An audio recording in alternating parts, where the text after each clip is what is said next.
con el desarrollo de este ciclo letras.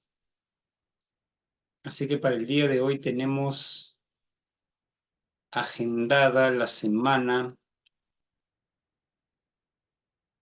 Bueno, es la clase 2 de la semana 2. En la pre, si no me equivoco, es la semana 4.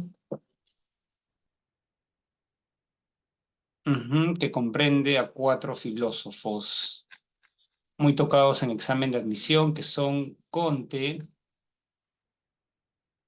A ver, acá lo tengo ya, muy bien. Que son Hegel, Marx, Comte y Nietzsche, ¿correcto? ¿Qué tal? ¿Cómo estás, estimado Sergio? ¿Qué tal? ¿Cómo están? A ver. Ujú. Buenas tardes, estimada Kiara. Muy bien. A ver, quizás un repaso de lo que vimos la semana pasada. ¿Quién era el padre de la filosofía moderna? ¿Lo recuerdan?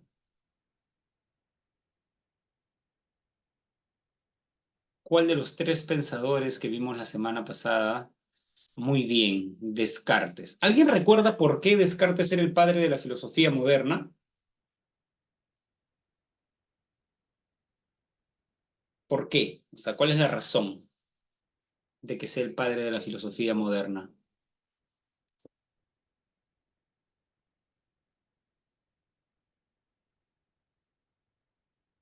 Porque era antropocéntrico, ya que más, ver, el alumno Cáceres ha, ¿no?, respondido. Antarqui, leo yo, no sé si sigue su nombre, ¿no? Descartes cuestiona el principio de autoridad. Recuerden que imperaba en la Edad Media. Algo no es cierto porque lo dice un filósofo, o sea, un hombre, sino por los argumentos que esgrime. ¿Correcto? ¿Cómo se llamaba el método de Descartes? A ver, quizás sea interesante comenzar la clase viendo cómo respondieron a las preguntas domiciliarias. A ver, clase, ya, muy bien. A ver, quizás también podamos, es otra forma, creo, más interactiva de hacer el repaso con estas preguntas. ¿Correcto? A ver, vamos a ver. Con relación a la filosofía de Kant, marque verdadero o falso de las siguientes proposiciones. Plantea la tesis de que no podemos conocer las cosas tal y como son realmente. Para Kant conocemos las cosas como son, el noumeno o el fenómeno. ¿Cómo era? ¿Qué conocemos? ¿Fenómeno o noumeno? ¿Lo recuerdan? El fenómeno, o sea, la apariencia de la realidad. Así es, ¿no? El fenómeno. Entonces, eso quiere decir que no conocemos el noumeno, lo que implica que esto es falso. ¿Correcto? Supuso una defensa de los principios filosóficos de la Ilustración. ¿Cómo resumía Kant la Ilustración? Atrévete a pensar por ti mismo. Consideró importantes la razón y los sentidos para lograr el conocimiento. Justo eso era el criticismo, ¿recuerdan? No era rechazar cada uno, sino más bien era tomar lo mejor de cada uno y llevarlo a otro nivel. Entonces eso es también verdadero. Sintetizó la tesis del racionalismo y del empirismo moderno, también, ¿correcto? ¿No? ¿Cuál es la clave entonces?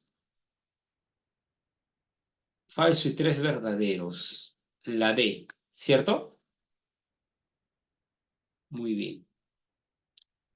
Mateo, profesor de filosofía, le dice a sus alumnos que cuando ellos observan la pizarra no conocen el objeto en sí denominado pizarra, sino simplemente cómo se nos presenta, y hay un error de redacción y aparece la pizarra. La reflexión de Mateo tiene una clara influencia de la posición filosófica denominada criticismo, que tiene como máximo representante a Kant. Ajá, acá está la pregunta que les decía. A ver, ¿qué marcarían? ustedes en esta pregunta? Porque vamos, yo, no se trata de que yo responda, ¿no? Estas preguntas. ¿Qué marcarían en la pregunta 3?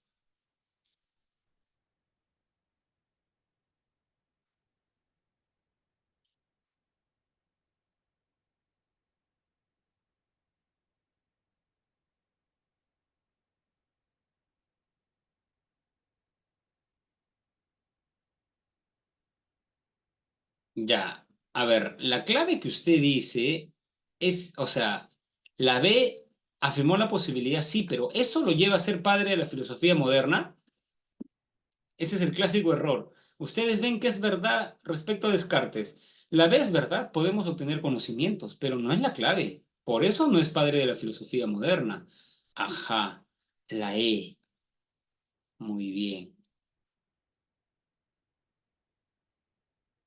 Una familia va al Parque de las Leyendas en un paseo dominical.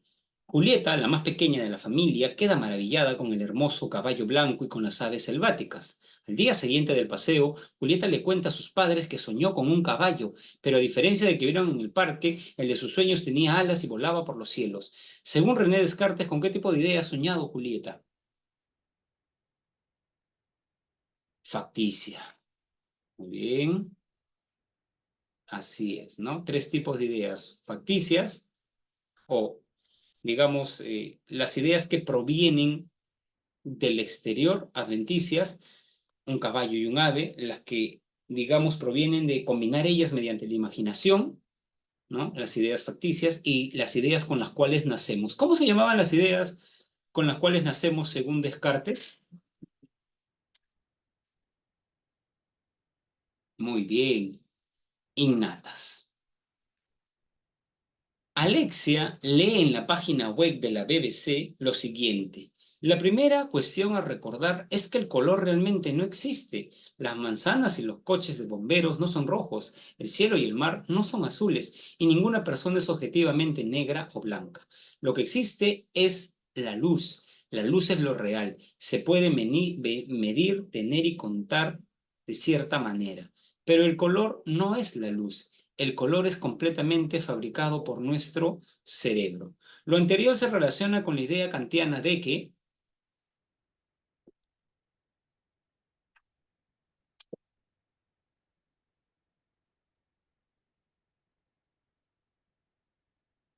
así es la B. Muy bien, jóvenes. Entonces ya hemos hecho una suerte de repaso de lo que vimos, ¿no? Muy bien, ¿no? Justo el otro día que estaba con mi pequeña hija, me hizo notar lo que dice en la foto de luz. Yo sabía que en la foto de luz había una backyardiga, ¿no? Y por eso le dije, mira esa foto, ¿no? Pero ella leyó. Yo no, la vista no me da, ¿no? Para leer, pero ella sí lo leyó, ¿no? Y dice, mire, profe, lo único que sé de su clase es a qué hora termina. Estimada Luz, yo espero que eso no se refiera a mi clase, sino a otra clase, ¿no? Muy bien, a ver, sigamos. Entonces, ya, a ver, vamos a ver, ¿no? Si yo no me di cuenta, las mujeres son más observadoras, dicen, ¿no? Ya bueno, y es cierto, ¿no? Muy bien, jóvenes. Ajá. Vamos a ver primero, estimados jóvenes, a Hegel, ¿correcto? Hegel es un filósofo bastante complejo de la historia de la filosofía, pero a mí me interesa que ustedes entiendan tres ideas de Hegel, ¿correcto? Vamos, no les puedo enseñar todo Hegel, porque Hegel tiene muchas ideas, tiene una filosofía de la historia, tiene varias ideas ciertamente interesantes, ¿no? Pero lo que pone la PRE, que es quien les toma el examen de admisión en su boletín y en lo que dice en la OCA, además de sobre Hegel, es, estimados jóvenes, su concepción de filosofía, su ontología y su filosofía de la historia y su método. Cuatro ideas, en realidad. ¿Correcto? Muy bien. Primero, jóvenes, tenemos que entender por qué, o sea, la importancia de Hegel. Hegel es importante porque le dio un sentido a la filosofía en un tiempo en el cual las ciencias estaban avanzando y la filosofía quedó un poco relegada porque no es una ciencia y en sentido estricto no avanza, ¿correcto? Entonces, lo que dijo Hegel es que la filosofía, aun cuando las ciencias avancen, siempre va a ser un saber necesario, ¿correcto? ¿Por qué? Porque la ciencia, ¿no? Vamos a ver acá, las ciencias son saberes regionales, parciales. Esto ya lo vimos en la primera clase. A la biología le interesan los seres vivos, a la astronomía los cuerpos celestes, a la sociología las leyes de la sociedad y a la matemática todo lo que tenga que ver con los números. Pero la filosofía, a diferencia de que las ciencias son particulares, características de la actitud filosófica. A ver, díganme las 5 características de la actitud filosófica. A ver, quiero ver cuánto me están siguiendo. ¿Cuáles son las características de la actitud filosófica? Primera clase, no vale ver su cuaderno. A ver, los ayudo con una, ¿no? Totalizadora. Pragma, nunca es pragmática. ¿Eh? Totalizadora. A ver, totalizadora, radical, racional, muy bien, crítica y problemática. Y estimado señor Cáceres, estimada alumna Kaira, Maricielo, decir que la filosofía investiga aspectos de máxima generalidad, ¿con qué característica de la filosofía se está identificando eso que estoy diciendo? Muy bien, con que la filosofía es totalizadora, ¿correcto? Entonces lo que dice Hegel es que aun cuando aun cuando las ciencias avancen, las ciencias son saberes regionales, parciales. No es un saber totalizador como la filosofía. ¿Correcto, estimados jóvenes? Entonces, la filosofía es un saber totalizador o saber absoluto de toda la realidad. Sin embargo, es un saber. A ver, ¿quién me recuerda qué significaba filosofía etimológicamente? ¿Qué significa filosofía etimológicamente, jóvenes? Amor a la sabiduría.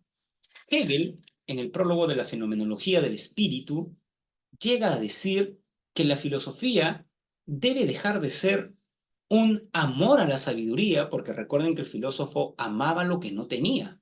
No era un sofós, no era un sabio, era un amante del saber, un filósofo. Buscaba lo que no tenía. Y Hegel dice que ya hay que cansarnos de este jueguito de estar detrás del saber. La filosofía debe dejar de ser el amor al saber y convertirse en un saber, pero no o sea, en un saber, en la posesión del saber, pero no en un saber fragmentario, sino en un saber totalizador. ¿Correcto? Primer punto, concepción de la filosofía. Segundo punto, Hegel, estimados jóvenes, defiende un idealismo. A ver, pregunta, el debate idealistas-materialistas, ¿en qué disciplina filosófica se da?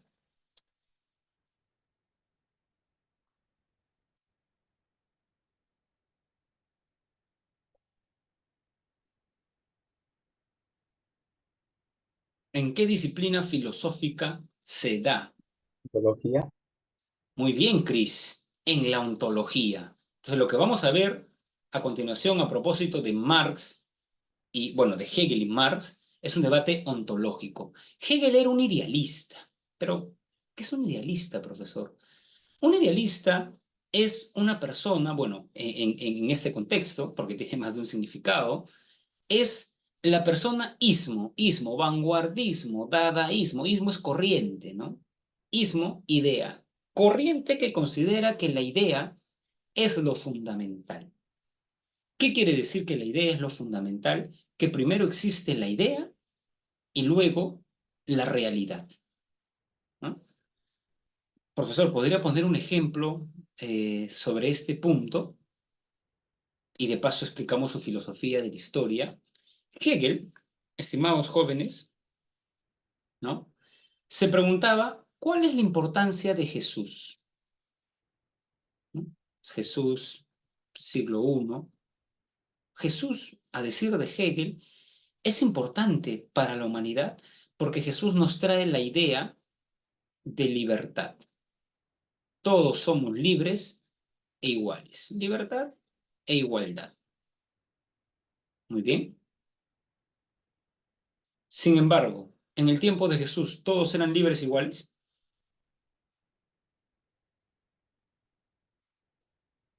En el tiempo de Jesús, ¿todos eran libres e iguales?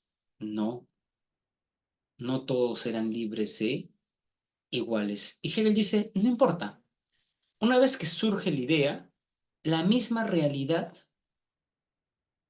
va a haber un movimiento en el cual se va a encarnar, se va a materializar esta idea. Y así tenemos que esperar 17 siglos, Revolución Francesa, Declaración de los Derechos del Hombre, para saber como realidad que todos somos libres e iguales. Incluso ustedes saben que la Asamblea, porque la sociedad francesa era una sociedad de clases, ¿no? Estaba el clero, bueno, el rey, el clero, la nobleza, los artesanos y el pueblo, ¿no? Entonces, la Revolución Francesa desbarató esa sociedad del antiguo régimen y todos eran libres e iguales. Pero ¿qué surgió la idea? ¿Qué surgió primero? La idea de libertad y luego la libertad como un todo. Incluso ese desplazamiento, dice Hegel, se da de Oriente a Occidente. ¿Han visto la película 300?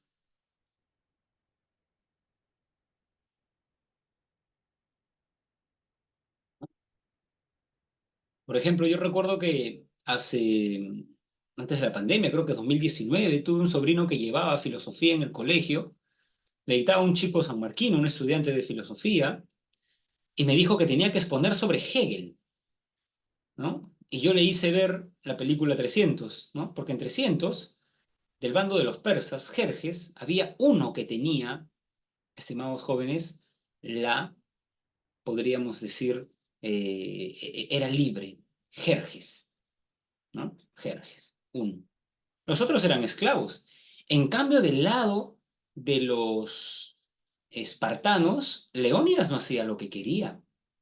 Leónidas se sometía a la asamblea. Entonces, pero ojo, en Atenas y Esparta no todos eran libres iguales. Algunos, ¿no? Algunos, ¿correcto?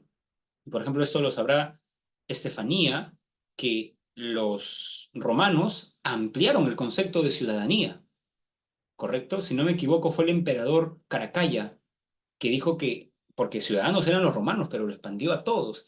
Claro que Hegel dice, es un librito muy bonito, Lecciones de la Filosofía de la Historia, que en el fondo lo hizo porque quería más tributos, ¿no? Tampoco es que lo hizo, ¿no? Entonces, es como que surge la idea de realidad, como que surge, ¿no? La idea, y se va cargando poco a poco, ¿no? Podríamos decir ahora que en la Revolución Francesa no todos eran libres iguales. Las mujeres no lo eran. Hay una teórica que mató Robespierre, además, ¿no? Olimpia de Gauss, algo así, ¿no? ¿No? Dice que esos derechos nunca llegaron a las mujeres. Entonces, ¿ven? Se va a desarrollar. Esa es una lectura hegeliana de la historia, ¿correcto? Segundo punto. ¿Estamos? Entonces, claro, Hegel incluso tiene un librito que se llama Filosofía del Derecho. Hace poco, en fiestas, me encontré con un amigo que estudió literatura en San Marcos, pero había estudiado derecho previamente. Y me dijo ese día que a él en derecho le hicieron leer la filosofía del derecho de Hegel, ¿no? Porque Hegel tiene un libro de ese título, ¿no? Entonces, claro, o sea, le explicamos ciertas ideas de Hegel, ¿no? No todo el pensamiento de, ni siquiera yo conozco todo el pensamiento de Hegel, pues es un autor bastante amplio, ¿correcto? Ahora, lo que deben recordar de Hegel es la dialéctica. Bueno, la dialéctica para Hegel es el método para llegar a la verdad que está compuesto de tres momentos: antítesis o tesis, antítesis y síntesis. Hegel dice que en la historia uno puede detectar tres momentos. Una afirmación exagerada de algo, por ejemplo, ¿qué corriente filosófica señaló que la facultad fundamental en el proceso del conocimiento, y que lo vimos la semana pasada, es la razón?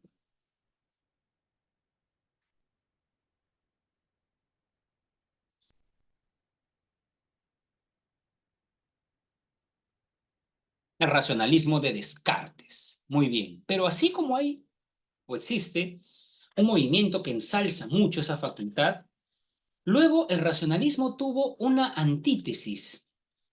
Es un movimiento contrario que negó la verdad y dijo, no, no es así. La negación. La facultad fundamental en el proceso del conocimiento no es la razón, ahí está, la negación, sino la experiencia. ¿Quién defendió eso? El empirismo de John Locke, ¿correcto? Ahora, lo interesante de Hegel es que Hegel dice que luego, estimados jóvenes, viene un tercer momento de síntesis. Mucho cuidado con esta palabra, porque la palabra alemana es Aufhebung. Y Aufhebung no es una síntesis como una superación y borrón y cuenta nueva de los dos momentos anteriores, sino síntesis como una conservación de lo más importante de los dos momentos anteriores. ¿Correcto? Lo que quiere decir que Kant no dijo que Descartes y Locke se equivocaron. Lo que dijo Kant es que necesitamos de la experiencia, pero también de la razón. Esa es una síntesis hegeliana. Profesor, alguna vez me dijeron, profesor, usted todo pone ejemplos de filosofía, un ejemplo más cotidiano, a ver. Un chico cuando tenía, pensemos, ¿no? 17 años, estaba en un colegio exclusivo de Lima y creía que lo más importante de una persona era el exterior, ¿no?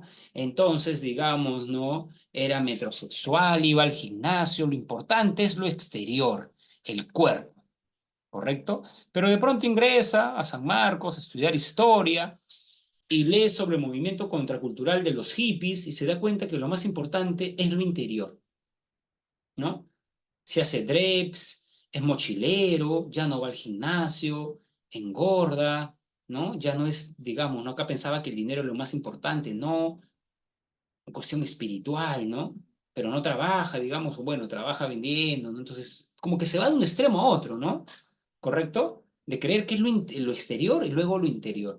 Y bueno, este joven de pronto vuelve de su viaje por Latinoamérica después de 5 años, no terminó la carrera, y cuando tiene 29 dice, bueno, puedo seguir creyendo que lo espiritual es importante, pero eso no implica que tampoco cuide mi cuerpo, ¿no? Tengo que comer sano, tengo que hacer deporte, entonces es como que toman lo mejor de los momentos anteriores, ¿ya? Ese sería un movimiento dialéctico también, ¿correcto? Muy bien, ¿no? Acá les pongo, a ver, ¿cuál es la clave en esta preguntita? A ver, díganme ustedes, ¿no? Porque yo le he creado, así que yo sé cuál es la clave.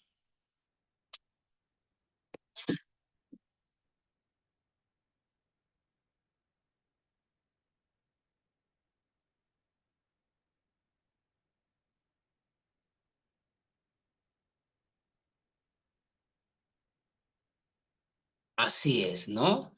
Primero la ilustración ensalzó la razón y luego vino el romanticismo y dijo, no es la razón, sino los sentimientos, antítesis. Y luego ya es como que ambos, ¿no? Claro, porque una persona extremadamente racional, no sé si sea una buena persona, ¿no? Y una persona muy sentimental, ¿no?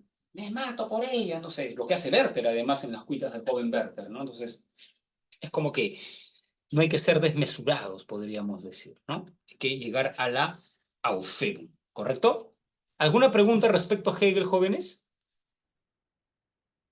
No sé, quizás por ahí leyeron algo de Hegel que quisieran que aclare. ¿Qué es el panlogismo, profe? El panlogismo se basa en una frase de Hegel, creo que acá le he puesto, ¿no? Ujú. A ver, ajá, acá está. Esta frase expresa, no sé qué quiere decir mi gato, jóvenes, ya. Todo lo real es racional y todo lo racional es real. Pan, todo. Logismo, razón. Todo es razón. Hegel creía, a ver, todo lo real es racional.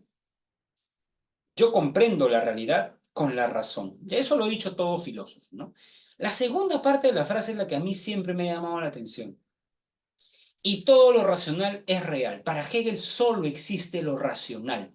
Por eso Hegel es la máxima expresión del idealismo, ¿no? Es la máxima expresión del idealismo. Incluso Hegel, en el prólogo de la fenomenología del espíritu, está de acuerdo con Parménides, ¿no? Es lo mismo ser que pensar, ¿no? Entonces Hegel sí es, digamos, una persona bastante idealista y racional. Es el culmen, ¿no?, del idealismo. Profesor, ¿ya no vemos el periodo cosmológico por temas de tiempo o es que ya no viene? A ver, yo estoy siguiendo, estimado Davis, el esquema de la pre de San Marcos, y en la pre de San Marcos no hay periodo cosmológico, ¿no? Por eso no lo vemos, ¿no? Entonces, en principio no tendría que venir, ¿no? Pero, valgan verdades, hay preguntas de temas que no se ven, ¿no? O sea, no debería, ¿no?, venir, pero a veces vienen, ¿no? Correcto. Entonces, sí, sí, sí, eso a veces, digamos, pasa, ¿no? Pero claro, yo estoy siguiendo el esquema de la pre de San Marcos, ¿no? ¿Correcto? Muy bien. Ahora, Marx. A ver, veamos de Marx primero la concepción que tiene Marx de filosofía, ¿correcto? Marx dice una frasecita, y esta se las he puesto, ¿no? Los filósofos han tratado de interpretar de diversos modos el mundo, cuando de lo que se trata es de transformarlo. Undécima tesis sobre Feuerbach. Lo que dice, jóvenes, el, digamos, gran Marx, es, claro, Marx está criticando, estimados jóvenes, a los filósofos que solamente piensan, ¿correcto?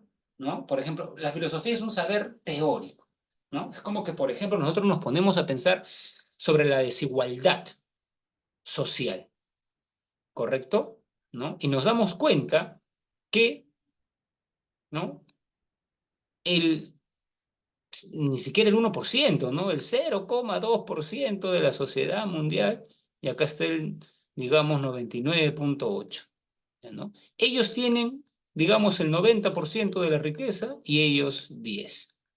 Para llevarlo a algo, ¿no? Es como que 1 y 9, y él tiene 9 panes y los otros tienen un pan. Entonces, ¿eso es injusto? Sí, ¿no? O sea, ¿cómo podemos decir que eso no es injusto? ¿No? No parece muy una buena redistribución, ¿no? ¿Correcto? Entonces, si le preguntamos a un marxista por qué existe la desigualdad, la pobreza, Marx toma una frase de Rousseau. Todo andaba bien en la sociedad mientras a alguien se le ocurrió decir, esto es mío. Cuando alguien dijo esto es mío, comenzó los males de la sociedad. Bueno, para Marx, los medios sociales de producción, quienes lo tienen son la burguesía, y quienes no tienen, y por eso venden lo único que tienen, el proletariado, su fuerza de trabajo, pero ustedes llevan economía, ciclo de la circulación económica, a cambio le da un salario. Pero sucede que en ese salario no le reconoce todo, la plusvalía. Entonces, eso hace que las clases sociales constantemente se distancien. Entonces, si tú quieres, y has entendido esto después de años de lectura, acabar con la desigualdad, tendrías que acabar con la propiedad privada, ya, pero esto de acabar con la propiedad privada ya no se hace pues en un salón de clase, ¿correcto?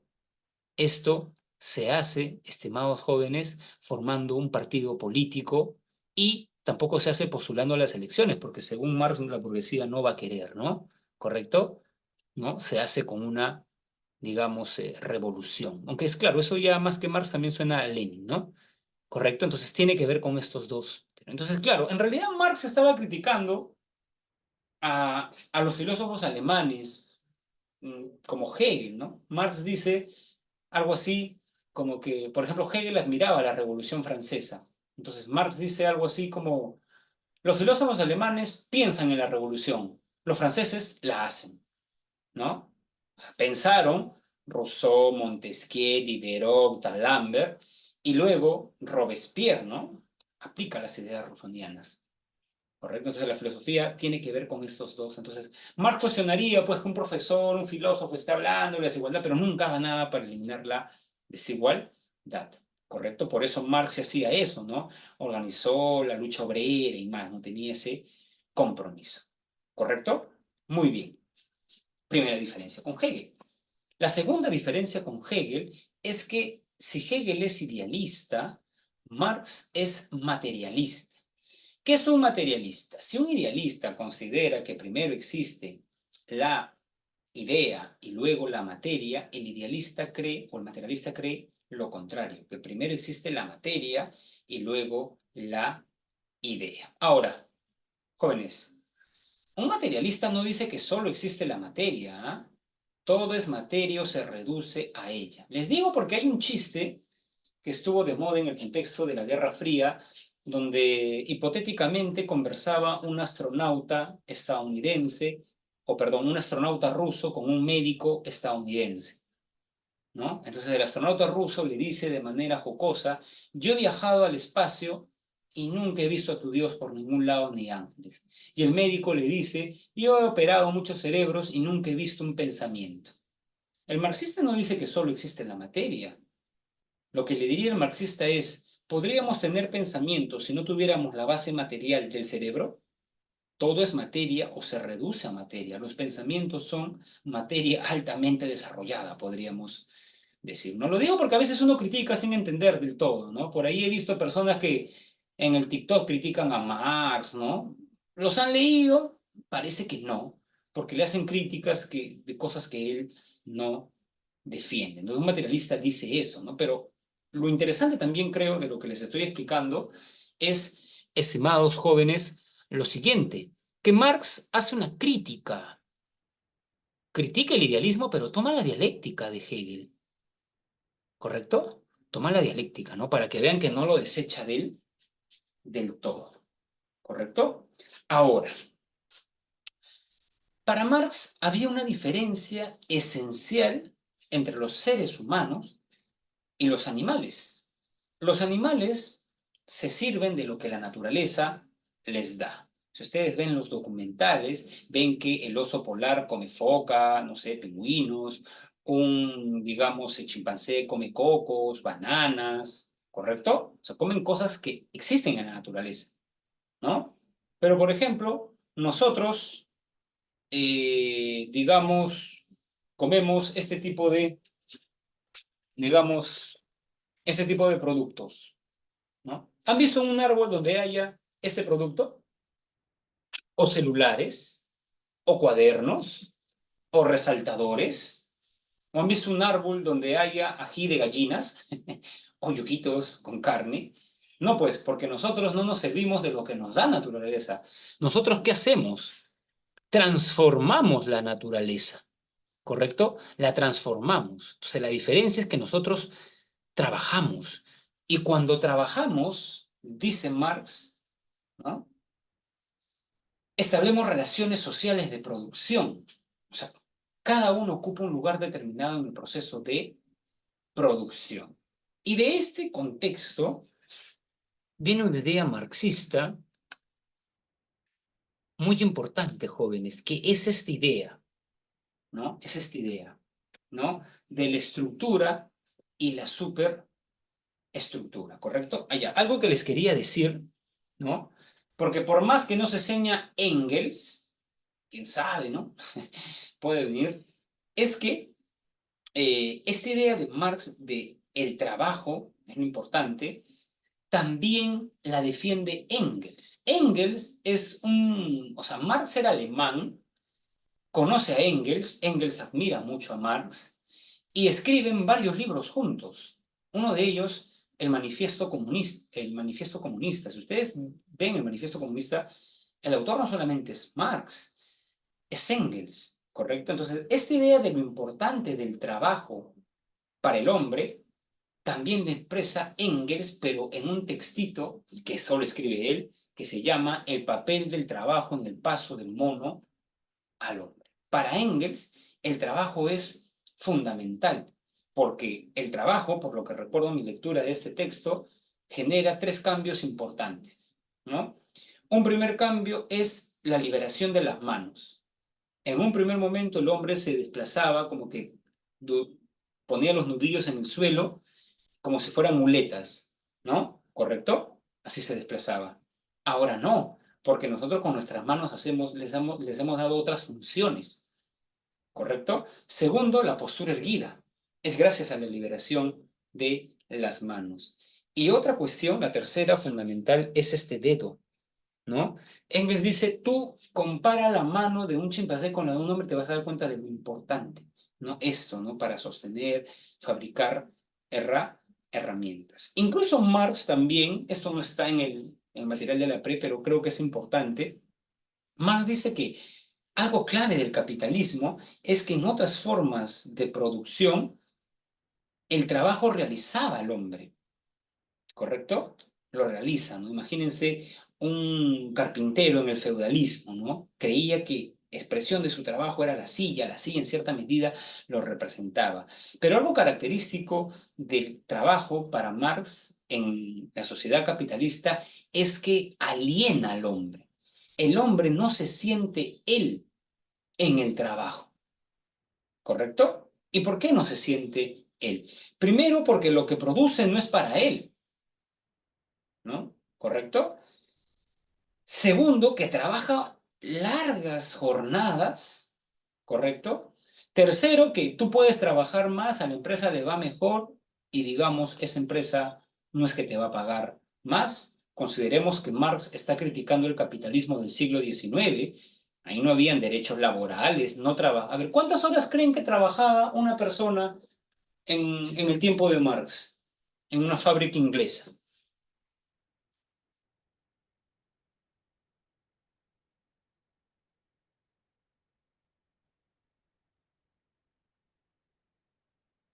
14, 16, 18, trabajaban niños en condiciones paupérrimas, ¿no? Entonces, claro, Marx dice, no. Incluso hay una parte del Capital muy bonita donde el capitalista le dice algo así a los obreros, ¿no? Tú no eres importante en la producción, ¿correcto? El importante en la producción son las máquinas. Por eso Donofrio puede despedir a su personal, capacita a otros y lo importante es las máquinas que hacen, no sé, los fríos ricos y esas cosas, ¿correcto? Y además que las personas hacen trabajos tan puntuales que, digamos, no le ven mucho sentido, ¿correcto? ¿No? Entonces el trabajo aliena, ¿correcto? Y otra cuestión de Marx es que justamente por eso capitalistas y obreros están enfrentados, porque tienen intereses antagónicos. ¿Cómo es antagónico, profesor? A ver, el capitalista va a querer ganar más. Para ganar más, ¿qué debe hacer? Reducir los costos de producción, ¿no? Naturaleza, trabajo, o sea, va a querer pagar menos salario. Si tú quieres ganar más como capitalista, vas a querer pagar menos salario. ¿Correcto? Uno. Y dos, vas a querer subir el precio de el producto que vendes. Entonces, imagínense, yo gano 800 soles y puedo comprar cosas, pero luego el capitalista sube, ¿correcto? ¿No? Sube el precio de esto y ya no me va a alcanzar. Yo como obrero voy a pedir más dinero para poder adquirir bienes y servicios. Y el capitalista va a querer bajarme porque él quiere ganar más. Y eso hace que el capitalismo esté condenado. Y como dice Marx en el Manifiesto Comunista, ¿no? El capitalismo no solamente ha creado un sistema de producción, ha creado la clase que lo va a hundir, ¿no? El obrero, ¿no? Bueno, Marx escribe muy bien, ¿eh? Lean el Manifiesto Comunista, es un texto muy bien escrito, muy buenas ideas, bastante interesante. Ustedes saben, jóvenes, que según la Policía Nacional del Perú, si encuentran en tu biblioteca libros de Marx, te pueden detener. Así que si no vengo el miércoles, ya saben a dónde estoy. Bueno, yo tengo varios libros de Marx, ¿no? Porque como filósofo he tenido, en Cayetano leemos un texto de Marx con los chicos, ¿no? Leemos el Manifiesto Comunista, así que ya saben dónde buscarme, jóvenes, ¿eh? Sería mítico, ¿no? Dar ahí una clase desde la celda, ¿no? Creo que Magali Medina alguna vez la detuvieron, ¿no? Y no, entonces ya saben, ya saben, ya. No sé por qué hacen eso, ¿no? Uno lo tiene que leer para conocer, ¿no? No es que necesariamente concuerdes con sus ideas. También tengo una Biblia. Incluso tengo una Biblia con los comentarios de Lutero, ¿no? Me la regaló un amigo protestante. Tengo una Biblia con las anotaciones de Lutero abajo. ¿no? Cómo desmonta todo el catolicismo. Entonces, yo soy cristiano, no, no, pero quiero informarme, pues, sobre eso, ¿no? Pero bueno, ya saben, jóvenes, estoy no habido, ¿ah? Muy bien, ¿no? No sé por qué hacen eso, parece la Edad Media, ¿no? Que donde el catálogo prohibido, digamos, del INDE, ¿no? Ah, claro, sí sé que está grabando y no tengo miedo de mis ideas, ¿no? Como decía, ¿cómo decían los revolucionarios? Podrán acallarme, pero no, no las ideas, decían, ¿no? Muy bien, a ver, sigamos con las ideas de Marx, ¿no? Sí, el cielo, el año pasado escribí sobre secularidad, ¿no? Bueno, hace un año y medio escribí sobre secularidad y leía Weber y leía Lutero, ¿no? Sus críticas, ¿no? Digamos, partes de la Biblia también, pero leí sus escritos, criticando esto de la jerarquía eclesiástica, ¿no? La vocación y más, ¿no? Por eso me gusta investigar, jóvenes, porque aprendo. Por ejemplo, ahorita estoy investigando sobre el racismo en la sociedad peruana, ¿no? Me he leído un texto del racismo de Julio Kotler.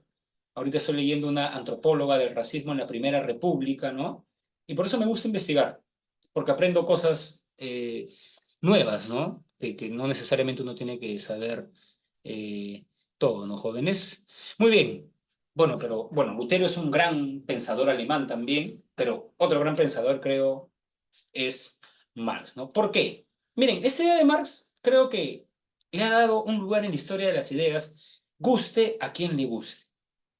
Antes de Marx, estimados jóvenes, se creía que para entender un pueblo tú debías entender su ideología. O sea, quiero entender a los alemanes, a los franceses. Pues, bueno, leo su religión, a Calvino, leo su filosofía, a Rousseau, Robespierre, leo la Declaración de los Derechos del Hombre, ¿no? Pero la intuición de Marx, ¿no? Bueno, no es una intuición, ¿no? Porque es bien fundamentada, ¿no? La tesis de Marx es que estas ideas en realidad expresan, ¿no? Intereses económicos, la estructura económica, ¿correcto? ¿No? Es como que una persona, digamos, defiende intelectualmente lo que le conviene a sus intereses económicos. Ejemplo, jóvenes. Mi papá es subgerente de la fábrica Donofrio y el sindicato está haciendo una huelga. ¿A quién creen que voy a ayudar yo? ¿A mi papá o al sindicato? Como abogado.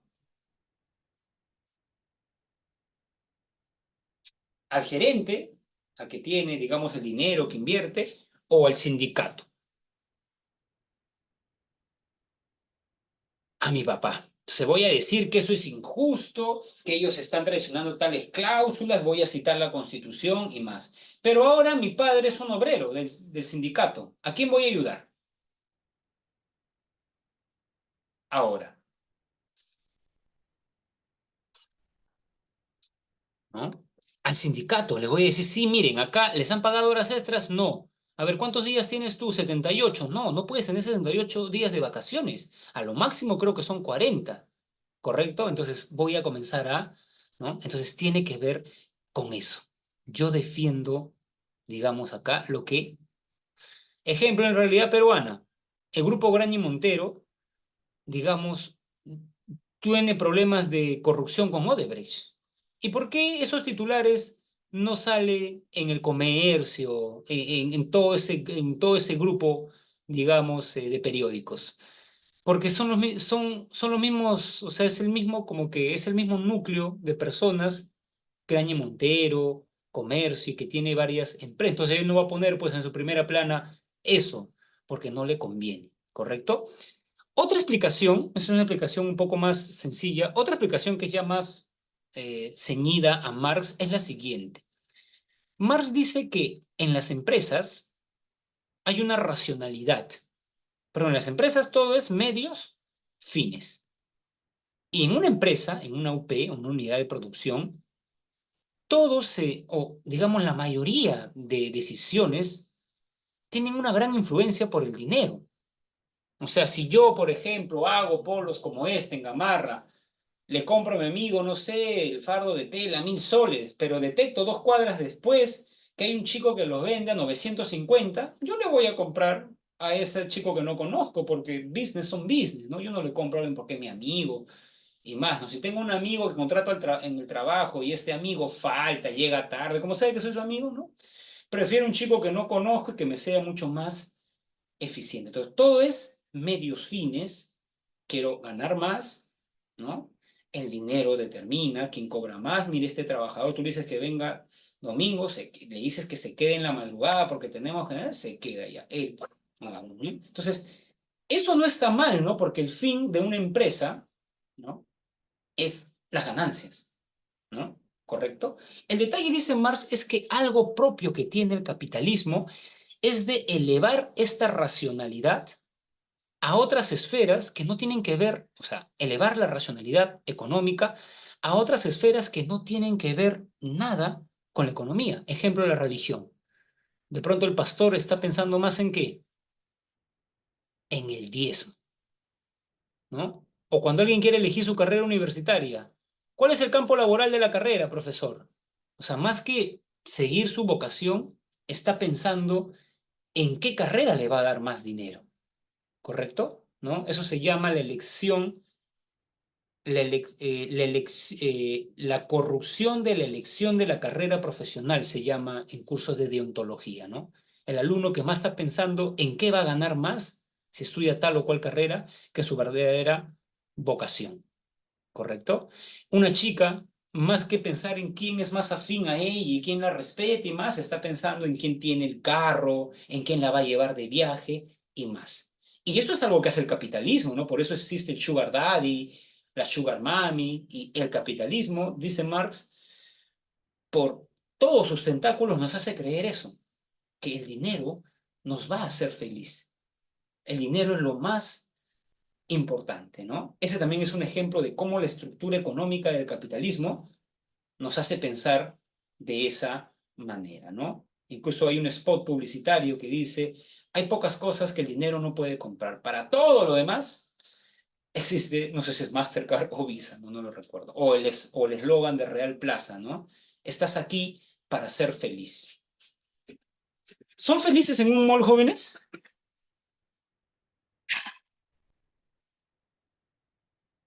¿Son felices en un mall? ¿No? Por ejemplo, ¿no? Hay que distinguir, hay un poquito de concepto. Por ejemplo, Luz dice que si es feliz no está bien, ¿no? Pero hay personas que no. Creo que la felicidad es otra cosa, ¿no? Me parece, ¿no? Pero bueno, ¿no? Yo me aburro esperando que mi madre termine allá muy bien, ¿no?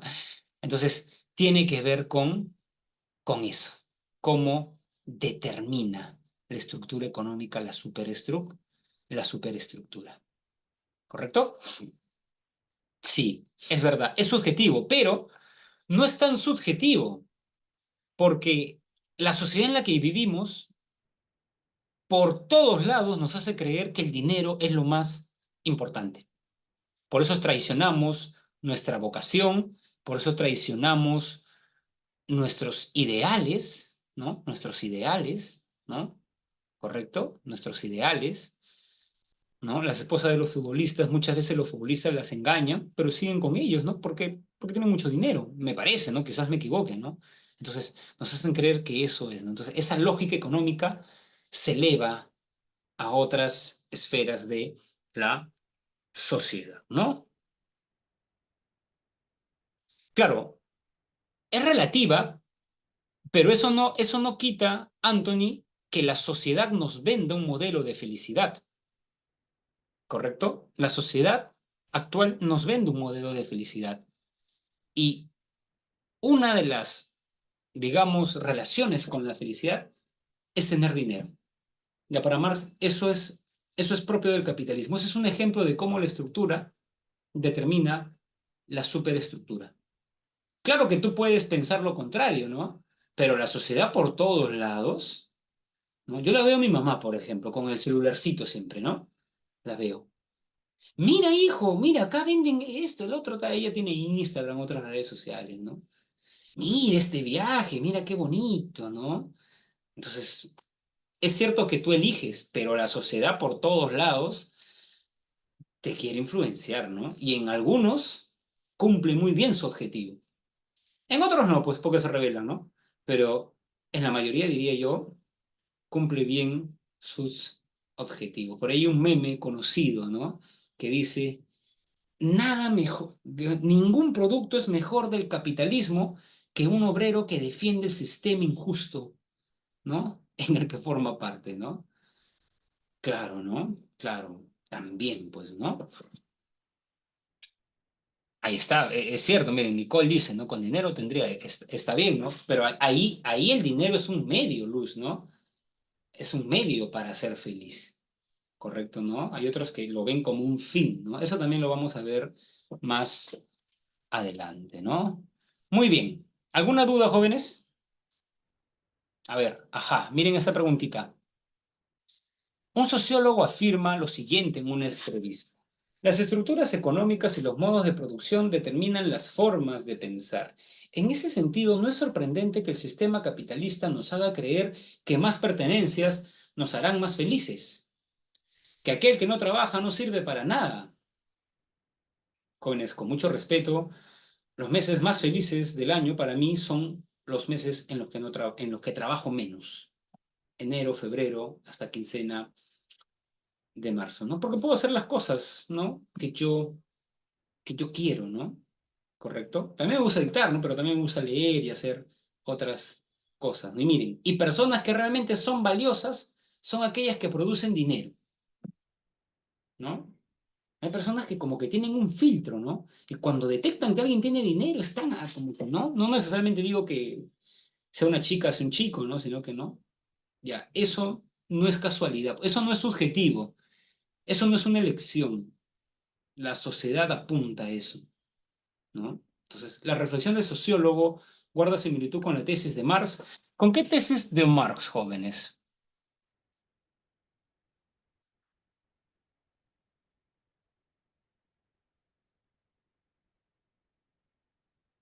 ¿Con cuál tesis? ¿Cuál es su clave?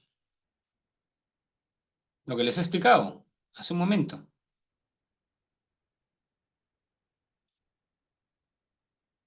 El ser social determina la conciencia social. Claro, eso es cierto, jóvenes. A esto le llaman, miren, ser social, conciencia social. Aunque también le llaman, miren, les he puesto los tres, ¿ah? Superestructura ideológica o superestructura, estructura económica, conciencia social, ser social, relaciones sociales de producción, formas de pensar. ¿Correcto? Muy bien. Sí, parece que es así, Anthony, porque, eh, o sea, para Marx, en su filosofía de la historia, eso lo vamos a ver más adelante, ¿no? Existen, por ejemplo, está el esclavismo, está el feudalismo y está el capitalismo, ¿correcto? Después del capitalismo, para Marx, señor Anthony, viene el comunismo, ¿correcto? Viene el comunismo para Marx. ¿Saben qué ocurre? Que Marx nunca hizo la revolución, pues. Creía que después del capitalismo venía el comunismo. Pero quien sí la hizo fue Lenin. Y Lenin se dio cuenta de que no puedes pasar de golpe del capitalismo al comunismo, ¿correcto? Que tiene que haber una fase intermedia. Y esa fase es el socialismo. Y en efecto, ¿no? La mayoría de sociedades, por ejemplo, las sociedades revolucionarias han sido socialistas, ¿no? No comunistas. Aunque algunas se han hecho llamar comunistas, el Partido Comunista Chino y más, ¿no? Ya, pero por ejemplo, esto yo he visto que a veces dicen, Marx dice esto. Mentira, no es Marx, eso es Lenin. Por eso yo he visto que le achacan muchas cosas al pobre Marx que él ni ha dicho, ¿no? Es como que le achacamos a Jesús.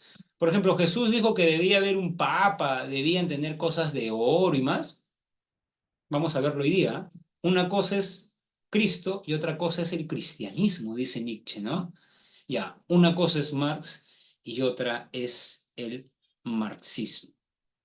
¿Correcto? Vamos a hacer acá, jóvenes, ya perfecto. Vamos a hacer acá nuestro descanso, ya para que se estiren, vayan a tomar agua, 3 minutitos y volvemos para seguir con Kant, ¿no? Profe, ¿debería comprarme mi libro de la pre? Ah, no sé a qué libro se refiere, Davis, ¿no? El libro de la editorial Lumbreras es muy bueno también, ¿ah? Es muy bueno, ¿no? El libro de la editorial. Yo tengo un libro de la pre antiguo, ¿no?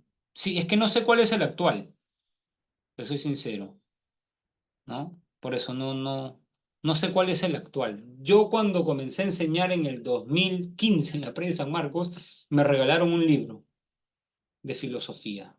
No sé si te refieres a ese, que la tapa era roja, ¿no? La tapa era roja. No sé si actual, vio, entonces no he leído ese libro, vio ya, no lo he leído, ¿no?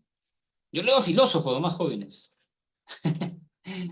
Sí, más que, claro, no lo he leído. Tengo que reconocer mi ignorancia. Aunque usted me puede decir soberbio, no quiere leer manualitos ya. Muy bien, jóvenes, a ver. 3 minutitos de descanso y volvemos, ¿ya?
Muy bien, jóvenes, ¿podemos continuar o no? Profe, Dígame, Davis. hacía una preguntita así, Bueno, lo escucho. ¿algún día pensará en sacar su canal de YouTube? Ah, No, Davis, esos videitos que tú ves, a ver, te cuento rápidamente. En el 2017, el coordinador de la pre de San Marcos me dijo que había un ciclo ordinario de la pre, pero virtual, así como este, virtual, 2017, ¿ah? Y me dijo que quería que yo sea el profesor, ¿no? Y yo le dije que ya, así que yo fui profesor de ciclo virtual desde el 2017 1, 2017 2, 2018 1, 2018 2, 2019 1, 2019 2, o sea, 3 años. Sí, pues 3 años. Ahora, ese ciclo Davis era para chicos, o sea, los chicos de la pre pagaban, como dijo Estefanía, ese monto bastante amplio, y ese era un ciclo solamente para chicos que pagaban, así como este ciclo, ¿no? No, no, no. Pero eh, no sé si la misma pre de San Marcos lo lanzó a la red, creo que lanzó uno. Y luego comenzaron a piratearlos. Yo me acuerdo porque el chico, Jonathan, me acuerdo el que dirigía todo eso, me dijo que la pre iba a demandar a esa persona que estaba pirateando. O sea, parece que había alguien que se matriculaba al curso, pagaba, pero luego lo subía a YouTube. Y me dijo qué pensaba yo, ¿no? Y yo le dije que estaba bien, ¿no? Que el conocimiento, o sea, a mí en realidad o sea, no me parecía que estaba mal, ¿no? O sea, ¿no? Es más, me agradaba porque recuerdo que he estado en la calle, ¿no? A veces y se me ha acercado un chico, ¿no? Profesor, yo he visto sus videos de YouTube, ¿no? Quería agradecerle, me ha dicho, ¿no? Un día estaba con mi hija por Plaza Norte, en el circo de Kiko el año pasado, y me topé, ¿no? Un chico, ¿no? Me dijo, profesor, yo he visto usted es Eleazar, me dice, no, sí, le digo, ¿no? Ah, profesor, yo he visto, ¿no? Entonces, eso es por YouTube, ¿no?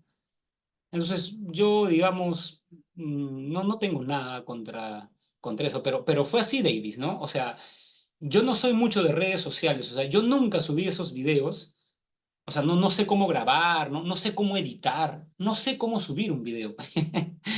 Entonces, por eso creo que no, y además, Davis, porque ya hay videos, ¿no? O sea, si ya están los videos ahí, digamos, o sea, ya está, ¿no? Creo que, ¿por qué volver a hacer? Porque debe ser trabajoso hacer eso, no lo sé, ¿no? Por ejemplo, cuando me grababan, sí me grababan como en un estudio, ¿no? Me grababan, al comienzo sí como que, ¿no? El primer ciclo como que no era tan fluido, me acuerdo, ¿no? Es que tener una cámara ahí, ¿no? Pero ya luego como que fui entrando ¿no? Y sí, era todo un equipo, habían como 6 personas que trabajaban para esos videitos. Me refiero a los videitos con fondo al 2000, hasta el 2019. Ya los videitos que tú has visto después, si te das cuenta, estoy en mi casa, ¿no? Son como estos, o sea, estoy en mi casa, pero los primeros videitos sí eran, ¿no? Videitos, ¿no? Entonces, ahí está Alberto Cruz, creo que es, ¿no?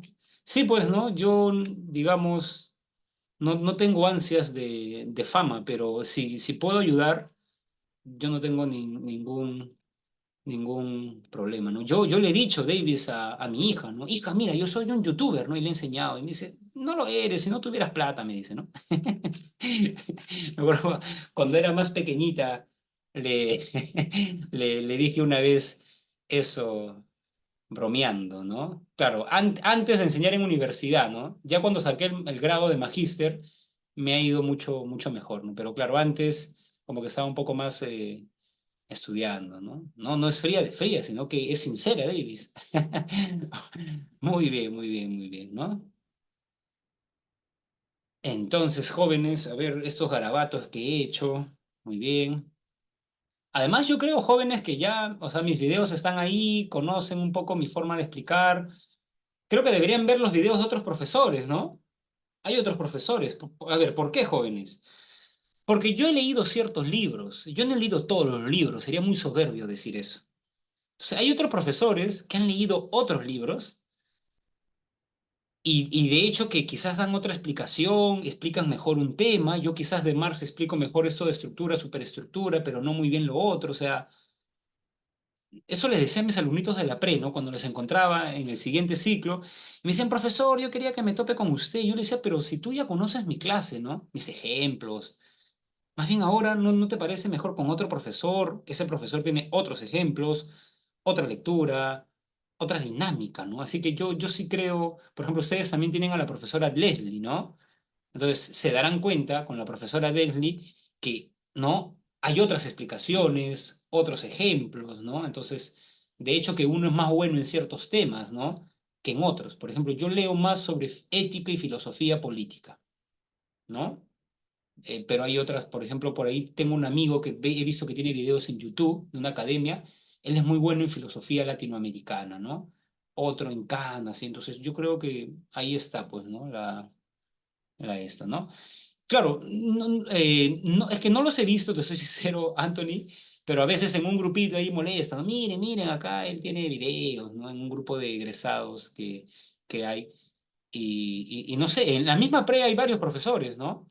Hay varios profesores, entonces supongo que hay videos de varios, ¿no? Creo que hay de Alma, de Francisco, de Joana, ¿no? Entonces, sí, sí, jóvenes, yo creo que deben, ¿no? A ver, ¿no? Muy bien, ¿no? Ah, sí, sí, mi tesis de maestría está... bueno, eso tampoco lo hice yo, Davis, eso lo hizo la Facultad de Letras, ¿no?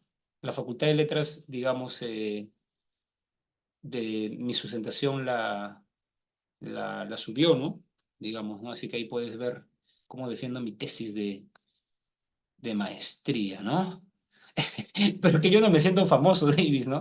No creo que sea, digamos, cómo se sentirá. No, para nada. El otro día leía que Mbappé no puede ir a comprar pan, ¿no? Yo voy a nadar, compro pan, compro ropa, voy al parque, ¿no? Así que no creo que sea... Debe ser feo, además, digamos, famoso, ¿no? Muy bien. A ver, jóvenes, continuemos. Ah, les quería decir, jóvenes, que dije una mentira en la parte pasada. Sí leo a veces libros sobre filósofos, ¿no? Por ejemplo, mi papá me regala estos libros, ¿no? Siempre, ¿no? Los veis, ¿no? Entonces sí los leo. Este no es de Nietzsche, es sobre Nietzsche. Entonces sí leo algunos manualitos como este, ¿no? Los venden en los puestos de periódico, no sé si lo han visto, ¿no? Entonces a veces, pues, que espero a mi hija en el británico, ¿no? No voy a leer a Hegel ahí, pues la gente está hablando, todo. Es un poco incómodo, ¿no? Para leer filosofía tienes que estar muy concentrado, ¿no? Entonces sí leo algunos manualitos. O sea, les digo porque les dije, yo no leo manuales, yo leo solo a filósofos, ¿no? Pero no, también leo algunos manualitos, ¿no? De hecho, sí, el de periodo helenístico también lo tengo. Tengo varios, tengo como 15 de esos libritos, ¿no? Muy bien, jóvenes. Entonces veamos ahora a Augusto Conte, ¿correcto? Augusto Conte, ustedes tienen que asociarlo al positivismo. ¿Qué es el positivismo?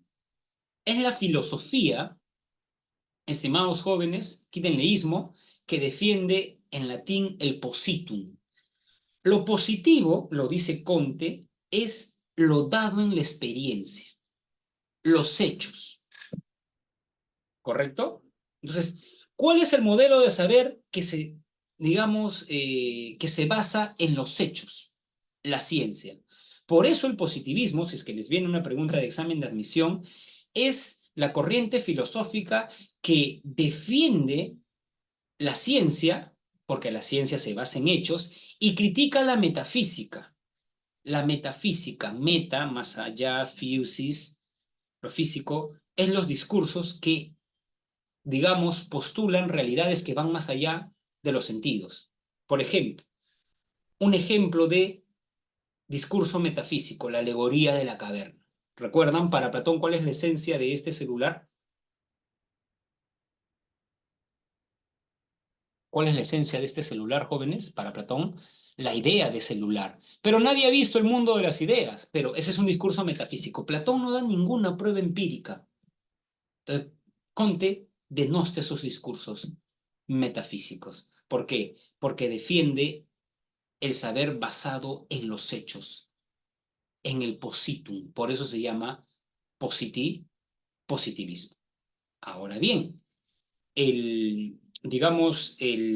la defensa de la ciencia tampoco es una defensa teórica.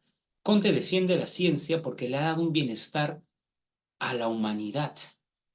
¿no? Piensen en las vacunas, ¿no? Es interesante porque a veces yo soy muy nostálgico y a veces he renegado de vivir en el siglo XXI, ¿no? Porque es un siglo en que las personas se juntan y están más con el celular, ¿no? Y he dicho, ¿por qué no he vivido en el siglo XIX, ¿no? No sé, en el periodo de la independencia en el Perú, o en el romanticismo alemán, ¿no? O en la, digamos, en el Renacimiento, ¿no? Pero en esos tiempos, por ejemplo, la gente moría, la esperanza de vida al nacer era enorme, ¿no? Nosotros vivimos en un muy buen siglo, ¿no? Donde para muchas enfermedades existe una vacuna, por ejemplo, ¿correcto? Entonces, la ciencia le ha dado un bienestar a la humanidad.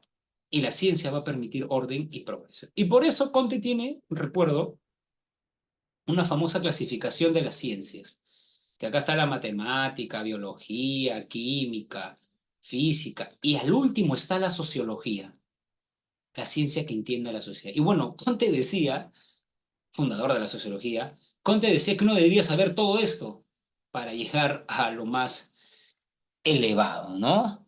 Elevado. Entonces, jóvenes, eso tiene que ver con ello, ¿no?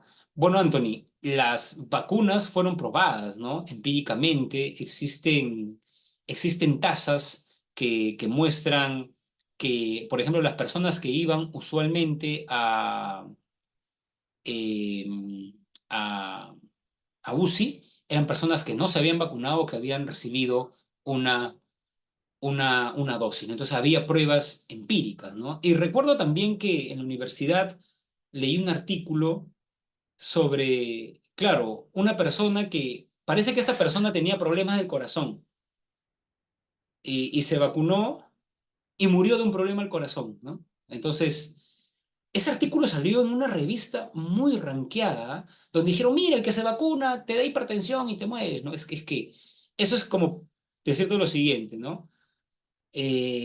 Voy a comer a un restaurante muy exclusivo de Lima, ¿no? Y luego, como no me lavé las manos en la mañana cuando tomé desayuno digamos, no lavé mis alimentos y me da, digamos, una infección al estómago con diarrea, y digo, en eso es, o sea, eso es una falacia, es relacionar mal. O sea, te digo porque cuando uno habla con antivacunas, creo que relacionan mal eso, ¿no? Bueno, yo me he vacunado, jóvenes, así que digamos, sí creo que tiene que ver con eso. Claro, eso también, o sea, Conte estaría a favor de las vacunas. Ya, esto es lo clave de Conte. Esto es lo clave de Conte. Conte dice que, claro, estamos acá, en lo positivo, pero han habido estadios. Por ejemplo, en el estadio teológico y el metafísico, la pregunta fundamental es cuál es el origen de la naturaleza, ¿no? De la naturaleza. En ambos la pregunta es la misma, ¿correcto? Muy bien. Entonces, estimados jóvenes, en el estadio teológico la respuesta es que es un ser sobrenatural. Sobrenatural, entiéndase por esto, algo que está encima de la naturaleza, que no es la naturaleza, pero que crea la naturaleza. Que pueden ser varios dioses, como el politeísmo griego, o como los grandes monoteísmos, ¿no? El Islam, el cristianismo, ¿correcto? Entonces es un ser que crea la naturaleza. Entonces la respuesta es que es un ser sobrenatural. Y para entender, la facultad humana para entender ese ser que creó la naturaleza es la fe o la imaginación, ¿correcto? Y el modelo de saber es la religión, ¿correcto? Sin embargo, ustedes recordarán el paso del mito al logos, la filosofía racional. Entonces, la pregunta es la misma, ¿cuál es el origen de la naturaleza? Y en este caso la respuesta es que es un ser racional, como el primer motor de Aristóteles, ¿correcto? Yo entiendo ya no por la fe, sino por la razón, o como el demiurgo platónico, ¿no? O por la abstracción, también he visto en algunos manuales, ¿no? ¿Correcto? Y el modelo de saber es la filosofía, ¿correcto? ¿Hay un avance? Sí, pero acá, recuerdo cuando llevé filosofía del siglo XIX con el profesor Fernando Muñoz, nos hizo leer el texto el curso de filosofía positiva. Y Conte dice, lo recuerdo casi de manera literal, ¿no? La pregunta científica no es la pregunta por el origen, por la causa final, ¿no? Por la causa formal. Está criticando a quien postulaba las cuatro causas. ¿A quién está criticando?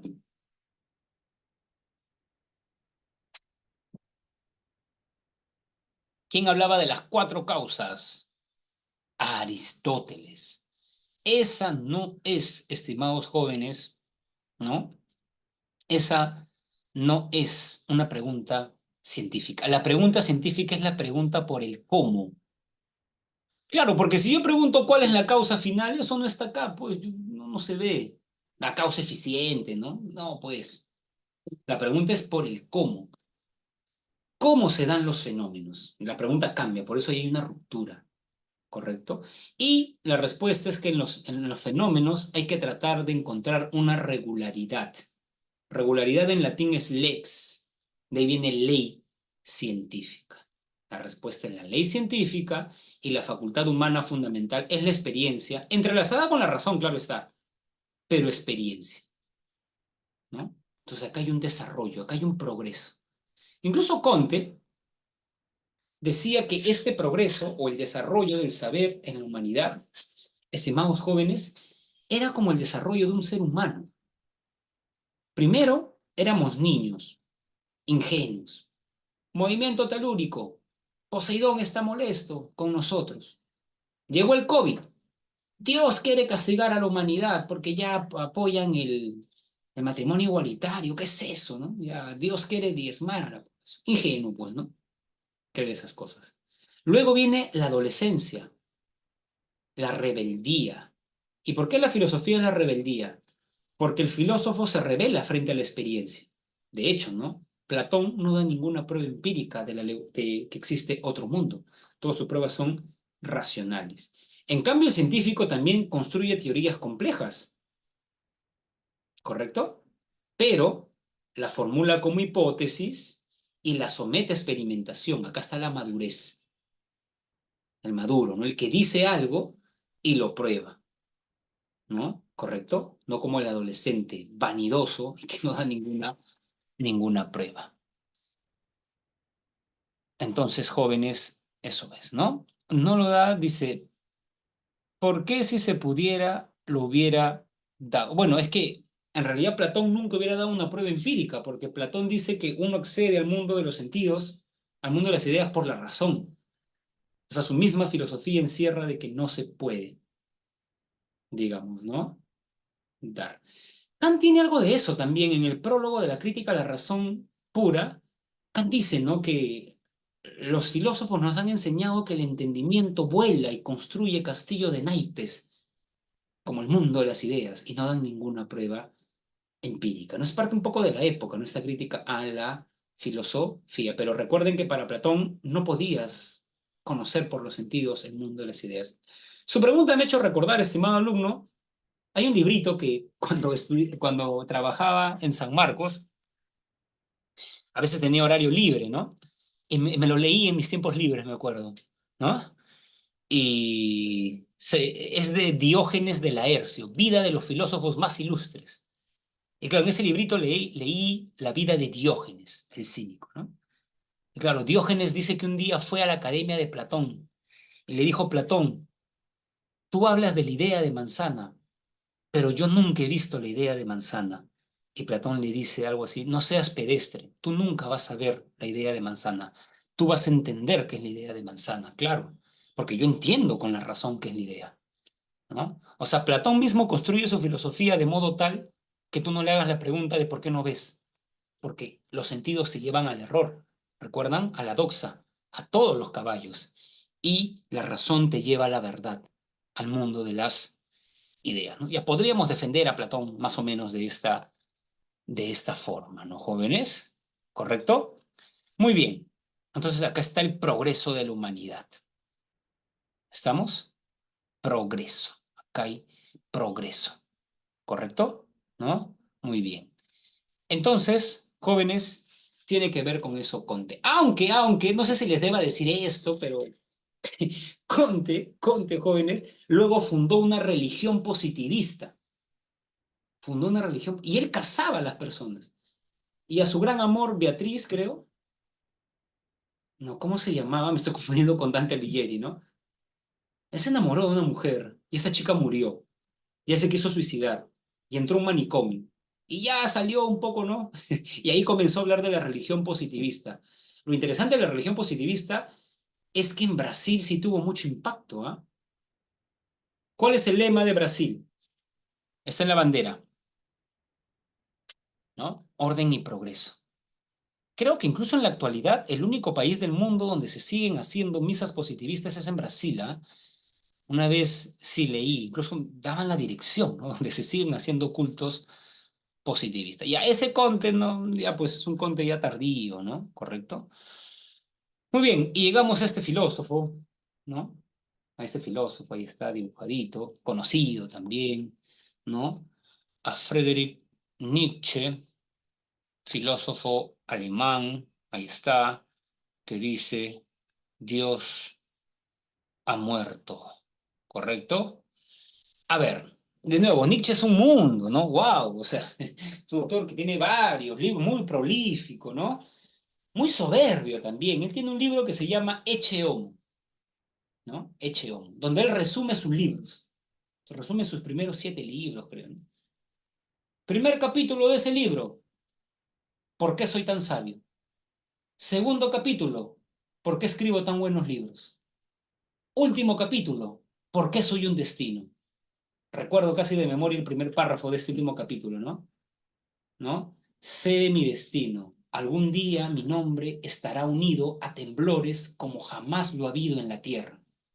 Mi genio radica en mi nariz, porque yo detecté que el cristianismo nos mentía. Y comienza así. Nietzsche escribe bien, ¿no? Es un muy buen escritor, ¿no? Tiene ideas muy, muy potentes, ¿no? Sí, sí, era medio, digamos, ¿no? Nietzsche. Yo creo que más que narcisista sabía lo que era, ¿no? Era una persona muy lúcida, ¿no? O sea, era una persona muy inteligente, ¿no? Y bueno, la mayoría de personas inteligentes eh, bueno, pero él se volvió, a ver, no sé si deba contarle esto. A ver, ¿cuántos años tienen, jóvenes? Primero, a ver. Yo estoy hablando con ustedes como si ya, ¿no? Mis alumnitos de 22 años. No, no, no, no les creo. Ya, bueno, ya. Ya, como me están mintiendo, jóvenes, vamos a seguir la clase. Anthony, ese cuadro que has puesto me gusta mucho, ¿no? Me gusta mucho, sobre todo por la interpretación de la soledad en lugares poblados. ¿No? Sí, es un cuadro que a mí me llama mucho la atención la soledad, jóvenes, porque soy un solitario empedernido, ¿no? Me da risa, ¿no? Porque la gente piensa que soy muy social, ¿no? Que me gusta conversar, ¿no? No, por eso digo, ¿no? Hay una percepción, ¿no? Nada que ver, ¿no? Nada que ver, ¿no? Muy bien, ¿no? Creo que mis clases dan una percepción mía, ¿no? Muy bien, a ver, sigamos con Nietzsche. A ver, Nietzsche criticó a la cultura occidental, ¿no? Digamos, ¿no? Y en ese sentido, jóvenes, para Nietzsche, a ver, en el tiempo de Nietzsche, los intelectuales de su época se preguntaban por qué la cultura griega era una cultura tan, eh, o sea, ¿por qué leemos a Herodoto y nos quedamos con la boca abierta? ¿Por qué Platón? O sea, porque es una cultura que tiene tantos genios. ¿No? ¿Correcto? Entonces, para Nietzsche, lo que nosotros entendemos por cultura occidental es la fusión de ideales de la cultura griega, es Grecia, más ideales de la cultura cristiana. Si tú combinas eso, ese surtido de dudosa procedencia, es los ideales de la cultura cristiana, o digamos los ideales de la cultura griega. Y por eso Nietzsche, de modo ordenado, en sus libros va a estudiar la cultura griega, origen de la tragedia, y el cristianismo, genealogía de la moral, el anticristo. Y claro, lo que detecta Nietzsche en la cultura occidental es que niegan la vida, ¿no? Y Nietzsche era un vitalista y un voluntarista. Claro, lo que pasa es que Nietzsche lee a Darwin y se da cuenta, por ejemplo, que, digamos, uno tiene dos instintos básicos, la autoconservación y la conservación de la especie. Para lo segundo, digamos, tiene que ver mucho con la sexualidad. Pero el cristianismo despotrica la sexualidad, habla mal, ¿no? Pecaminoso. Entonces Nietzsche por eso va a criticar la cultura occidental porque la considera una cultura enferma, donde creemos que alguien, porque no tiene relaciones como un cura, es superior a una persona seglar como nosotros. Nada que ver, ¿no? Consideramos, va a decir Nietzsche, ¿no? A uno que está crucificado como un mártir. No, pues, se hubiera defendido, ¿no? Pero no, consideramos que es mejor poner la otra mejilla. No, un hombre de verdad se enfrenta, dice Nietzsche, ¿no? Digamos, ¿no? Era una persona que estaba muy imbuida de los valores aristocráticos. ¿Correcto? Muy bien. Entonces, jóvenes, ¿no? ¿Conte critica a Nietzsche? No, porque Conte vive en la primera mitad del siglo XIX, ¿correcto? Nietzsche vive ya en la segunda mitad, ¿correcto? O sea, uno está entre 1800 a 1850, creo, y Nietzsche más bien está en 1850, Nietzsche muere en 1900, ¿no? Por eso, ¿no? Sí, sí, un poco, ¿no? Pero no tanto a él. Se la agarra más con Platón, con Sócrates y con el cristianismo, ¿no? Digamos, ¿no? Pero sí, sí, sí lo critica, sí lo critica, sí lo critica, ¿no? Sí lo critica. ¿Correcto? Muy bien. Entonces, en el tiempo, jóvenes de Nietzsche, se creía que la cultura griega, ¿no? ¿Por qué la cultura? Vamos primero a la cultura griega.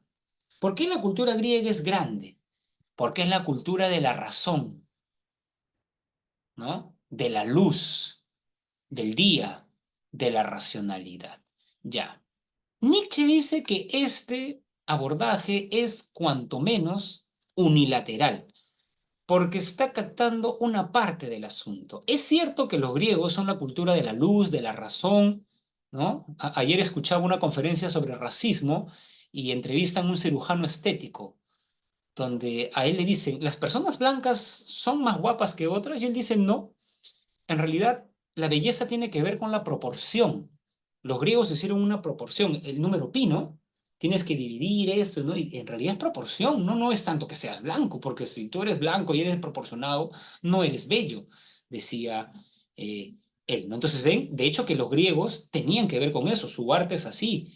Pero así como los griegos tenían un dios del día, de la luz, de la racionalidad, tenían un dios de lo instintivo, de la noche, de la oscuridad, de los instintos. Hay una tragedia de Eurípides, Las Bacantes. Las Bacantes son las sacerdotisas del dios Baco, de Dionisio. ¿Cómo le rendían tributo? Las Bacantes, que eran mujeres, hacían vino y para rendirle tributo a Dionisio, todos los que iban a las fiestas dionisíacas, a las bacanales, se embriagaban y todo terminaba en una orgía. Eso no parece muy racional, ¿no, jóvenes? Entonces Nietzsche dice, ¿y cómo explican entonces esos eruditos de la cultura griega este acto? No, pues el griego, es verdad, amaba, digamos, el día, la racionalidad, pero también le gustaba la sexualidad. Los griegos no eran como nosotros, por eso miren sus esculturas, jóvenes, ¿no? Desnudos, ¿no? Ellos no eran como nosotros, la desnudez es pecaminosa, nos ruborizamos. No, no, no, miren, sus esculturas eran, digamos, de este modo. ¿Han visto las esculturas griegas? Hay muchas que representan escenas sexuales, ¿no? Sí, o sea, los griegos eran más liberales que nosotros en torno a la sexualidad, ¿no? Sino que, claro, los teóricos han querido ver, han querido creer que todos eran filósofos. Pues no, no, no. Y claro, entonces el griego le daba a la razón lo que le podía dar y a los instintos también. Incluso Nietzsche, no sé si es Nietzsche, y se me confundo, jóvenes, o Giorgio Colli, un seguidor de Nietzsche, que dice que los griegos tenían las fiestas dionisíacas porque sabían en el fondo, eran lo suficientemente sabios para que se den cuenta que uno no puede ser racional los 365 días del año, que los instintos en algún momento van a salir. Entonces, ¿qué hacían ellos? Hicieron unas fiestas. Ojo, ¿ah? Estas fiestas dionisíacas, el Estado ateniense te daba feriados para que tú vayas. cerraban los ministerios, digamos, o sea, no era que el que quería, no, era una fiesta. Las tragedias se presentaban ahí, ¿no? ¿Correcto? ¿No? Entonces tiene que ver con eso. Claro, el placer tiene que ver con lo dionisiaco, pues con lo instintivo, ¿no? ¿Correcto? Entonces, claro, nos han hecho creer que Occidente es solamente apolíneo, pero no, también es esto. Y claro, acá, porque esto es interesante, Nietzsche no estudió filosofía, Nietzsche estudió filología. ¿Qué enseñaba Nietzsche en la universidad? Literatura griega, ¿correcto? ¿No? Entonces, Nietzsche detecta que la filosofía le hizo mucho mal, así lo diría, ¿no? Le hizo mucho mal a Grecia. ¿Por qué? Porque los filósofos se pusieron del lado de Apolo, Sócrates. Sócrates. Por ejemplo, yo recuerdo un libro de Nietzsche muy bonito, El crepúsculo de los ídolos, donde Nietzsche resume a Sócrates. Sócrates cree filosofía, sabiduría, virtud, razón. Sócrates era un ser excesivamente racional, muy racional. Todo lo racionalizaba. Incluso Nietzsche cuenta un pasaje del banquete de Platón, donde Sócrates estaba hablando sobre el amor, ¿correcto? Y había un joven, ustedes saben que los griegos no tenían ningún problema en que un varón se acueste con otro varón, ¿no? No eran, nosotros también somos más cristianos en ese punto, ¿no? Y Alcibiades era un joven, dice Platón, con el que cualquiera quería estar. Imagínense un sex symbol en la actualidad, ¿no? No sé, pues, imagínense a alguien, ¿no? Ya muy bien. Y ese joven Alcibiades se enamora de la inteligencia de Sócrates, porque Sócrates era feo, ¿no? Sabemos eso, ¿no? Y se le acerca y como que le comienza a coquetear, ¿no? Y Sócrates no le hacía caso, ¿no? Y este joven espera que todos se vayan, ¿no? Llega la madrugada y como que le sugiere a Sócrates que quería tener algo con él y Sócrates se ríe y le dice algo así como que, ¿tú crees que yo actúo diferente cuando estoy frente a gente que cuando estoy solo? No, le dice, porque ahora mi conciencia moral me está viendo. O sea, Sócrates a ver, desprecia a a este joven que todos amaban, todos querían una noche con él. Llega a decir algo así Platón, ¿no? Y claro, Platón lo muestra como que ahí está mi maestro, ¿no? Domina sus instintos. Pero Nietzsche dice, pobre reprimido de Sócrates, ¿no? ¿De dónde Sócrates ha sacado no? O sea, Sócrates, Nietzsche, o sea, para que vean cómo se ve al revés eso, ¿no? Y claro, ya con Platón esa idea se lleva a otro nivel, ¿no? ¿Por qué? Porque Platón, ya les he enseñado Platón, para Platón, ¿eres alma o cuerpo?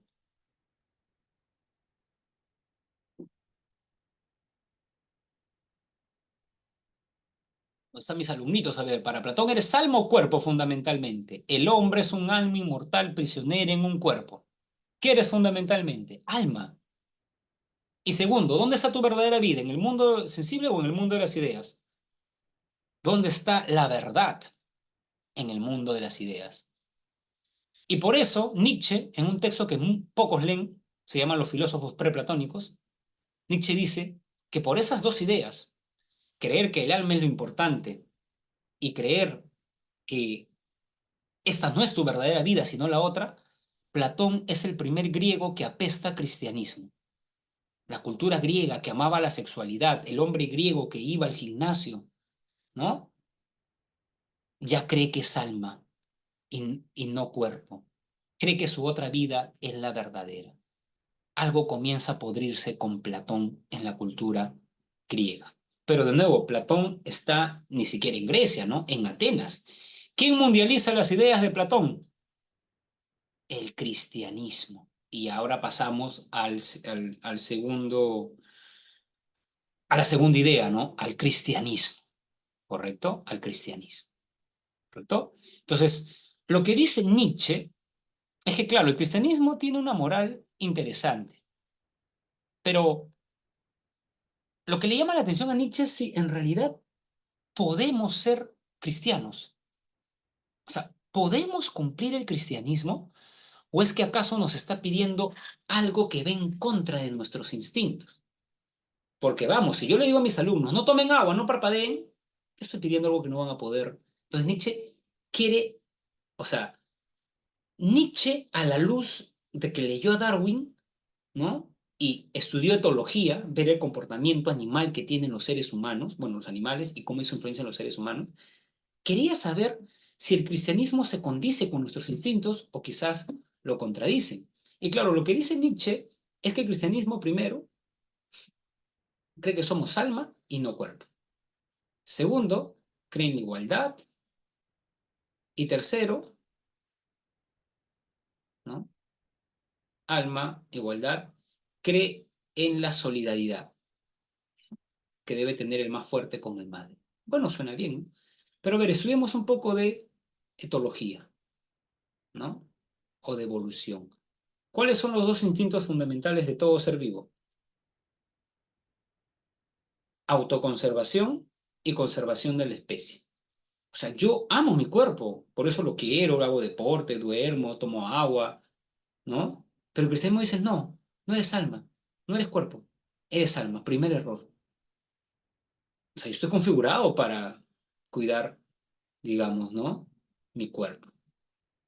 El cristianismo reniega de la sexualidad, ¿no? De la sexualidad. Por eso creen que alguien elevado es alguien que no tiene relaciones, ¿no? Como un cura, ¿correcto? Incluso hay un versículo de la Biblia. Si deseas a alguien con el pensamiento, ya estás pecando. A ver, que alce la mano quien no ha deseado a nadie con el pensamiento.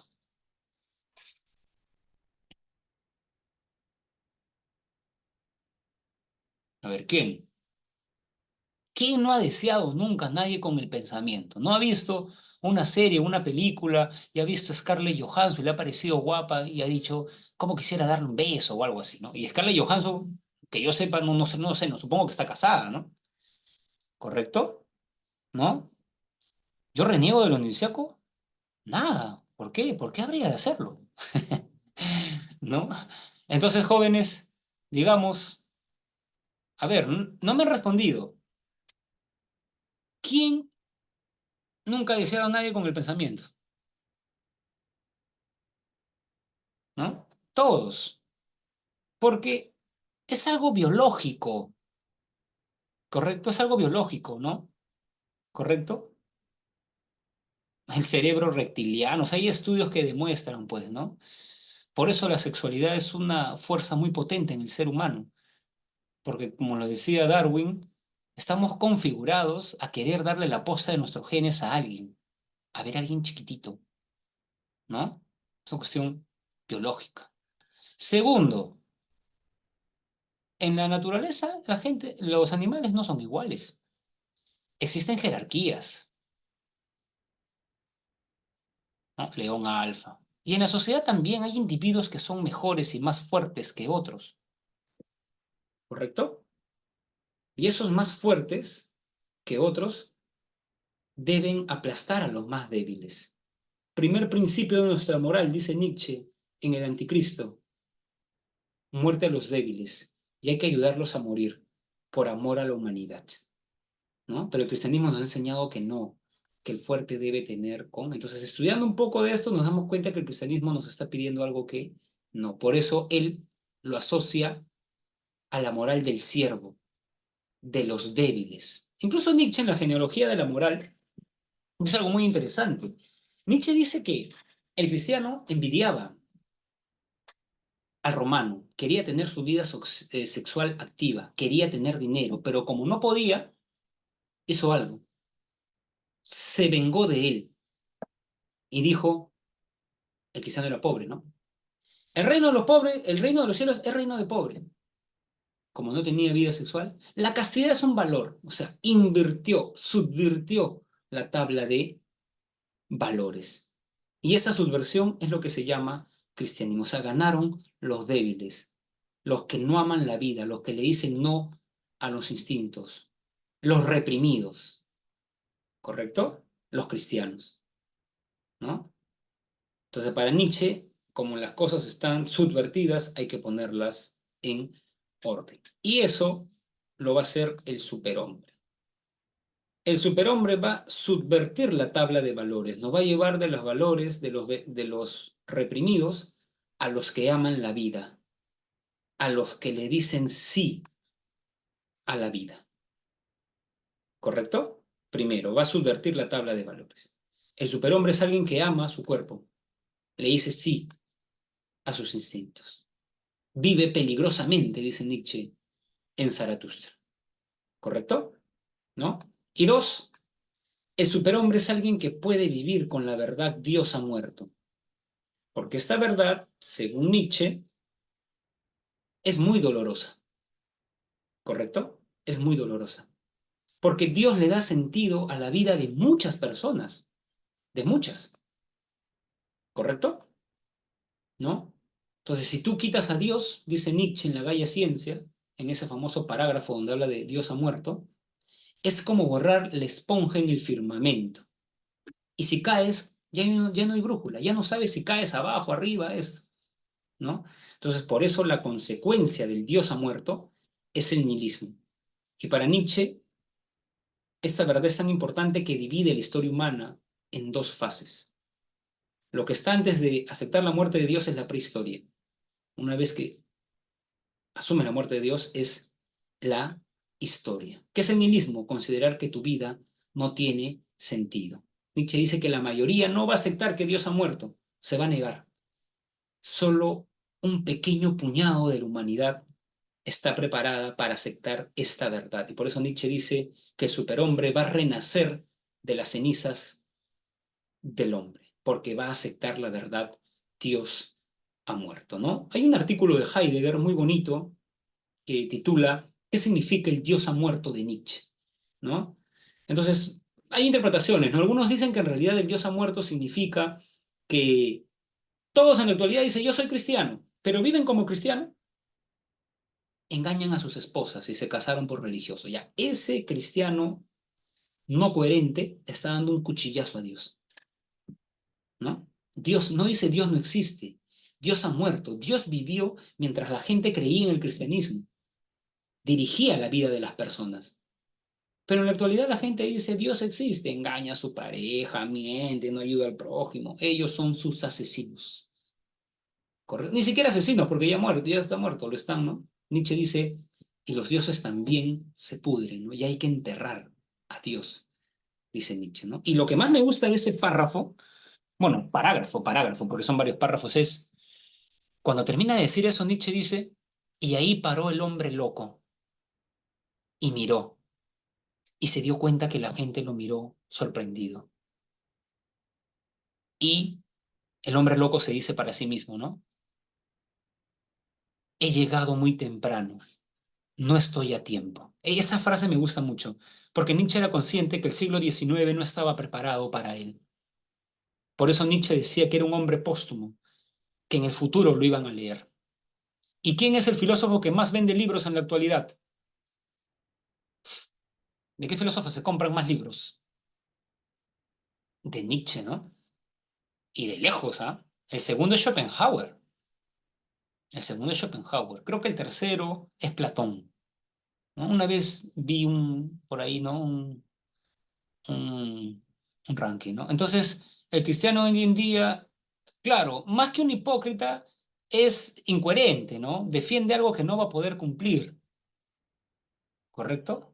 ¿No? Imagínense un cura que ya sabemos esas cosas que hacen, ¿no? Nietzsche diría, ahí está, pues, por reprimido. Por reprimir algo que es normal, termina haciendo cosas que no son normales, ¿no?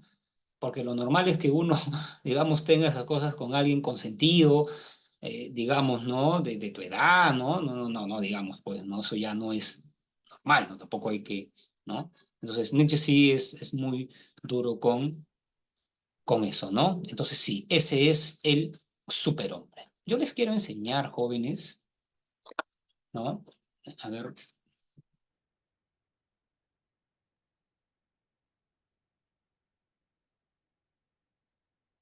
ay,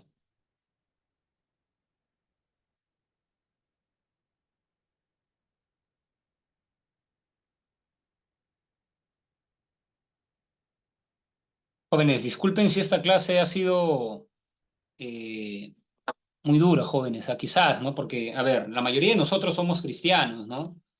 Culturales, ¿no? Entonces, quizás esta clase les haya parecido un poco, ¿cómo decirlo? Ya pare, profesor, un día me dijeron, ¿no?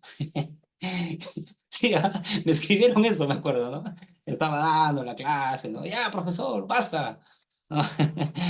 Entonces, para bajar un poco las revoluciones para todos, ¿no?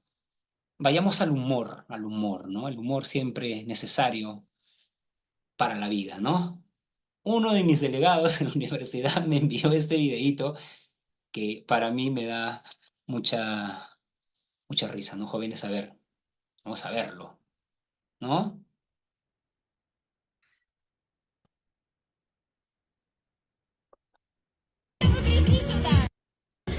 ¿Escucha y se ve? A ver, por audio, por favor, si me lo dicen, porque no veo. ¿Sí? Se ve y sí se escucha. Ya, perfecto. A ver, miren. Una reportera en una discoteca le pregunta a un chico cómo le está pasando y el chico, un filósofo platónico, se la quiere dar de intelectual y miren cómo le responde la chica, ¿no? Я думал, намного лучше будет это все. И очень плохая музыка, просто очень плохая музыка. Я думал, намного лучше это все будет. Сколько раз сюда ходил, было намного лучше, но на этот раз как-то не удалось. Во-первых, народу мало, музыка не очень. А что за направление? А? Что за направление? Направление? Какое направление? Что за направление музыки играет?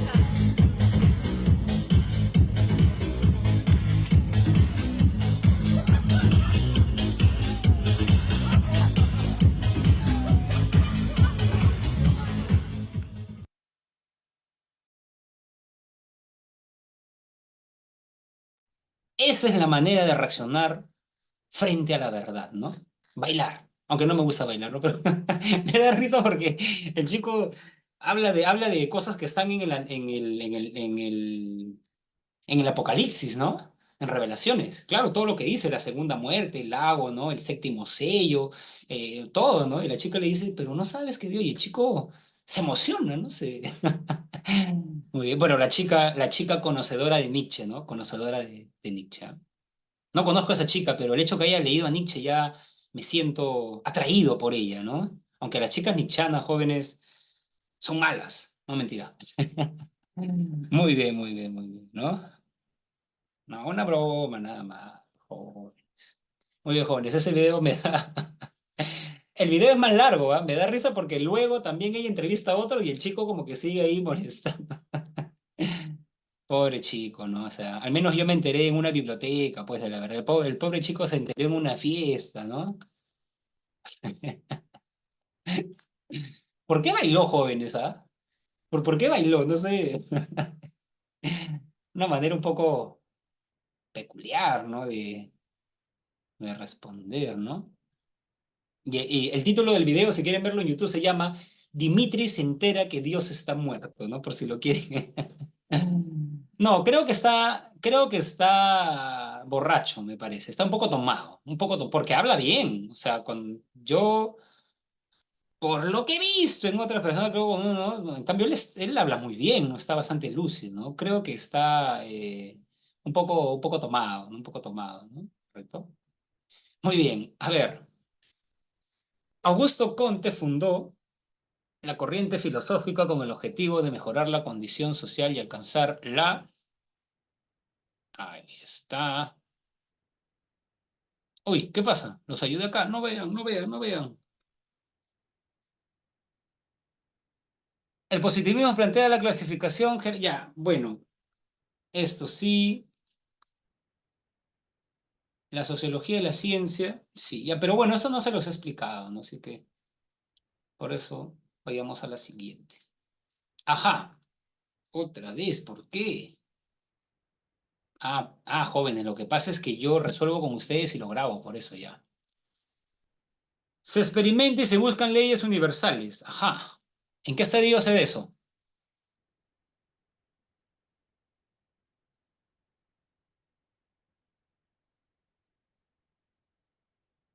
Jóvenes, me ha dado ganas de ir a bailar, a ver a ese ruso bailando, ¿no?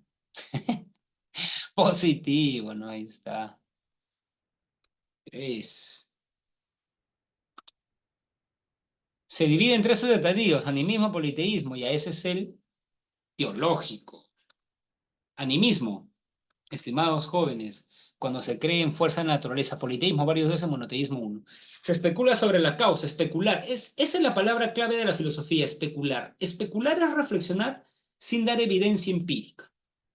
El ejemplo de especulador, para que se les quede, es el celoso.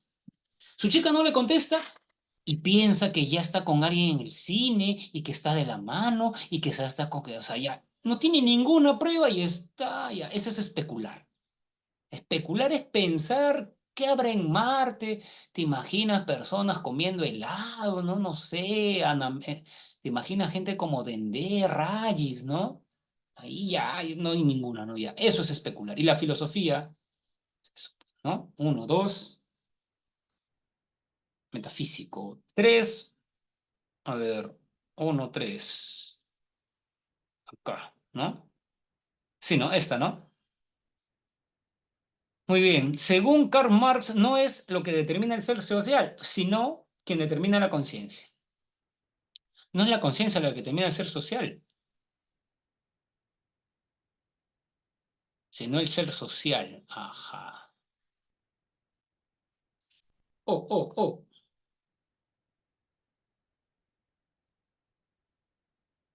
La capacidad del trabajador se ve como mercancía, verdadero. Genera plusvalía, verdadero. Verdadero, todo verdadero.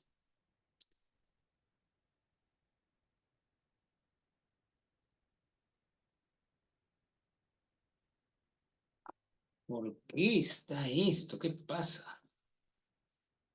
Errores técnicos, errores técnicos. Señale la secuencia correcta. El ser social determina la conciencia social, verdadero. La pluralidad es el trabajo no remunerado, verdadero. La lucha social solo se generó en el capitalismo.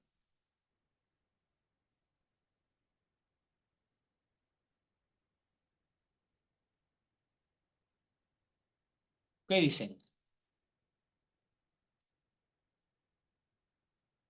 Solo en el capitalismo, falso. Había lucha de clases en el feudalismo, señor feudal, siervo. En el esclavismo, amo, esclavo. Es falso, ¿ah? ¿Vieron cómo caen, jóvenes? La D. En medio de una conferencia sobre los saberes antiguos, una persona interviene desde el público y cuestiona a los ponentes. No entiendo por qué debemos valorar el pasado, por el contrario, la historia debe progresar y lo ha hecho definitivamente. Ahora nuestra humanidad se encuentra en mejores condiciones de saber por qué ocurren las cosas y esto gracias a la ciencia. Ya, ahí está fácil, ¿ah? Por la ciencia. Muy bien. Para Nietzsche, las fuerzas originarias del mundo griego son...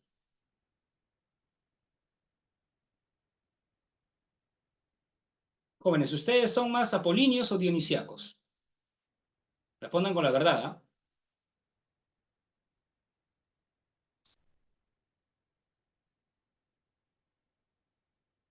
¿Cuál de los dos? ¿Está al revés? Entonces, ¿cuál es la clave? Me he equivocado, así es. Jóvenes, quería ver si estaban atentos, nada más. Veo que están atentos, jóvenes. Todo está calculado acá, jóvenes. De acuerdo con las ideas de Nietzsche, el superhombre es fundamentalmente un tipo moral capaz de subvertir la tabla de valores impuestas por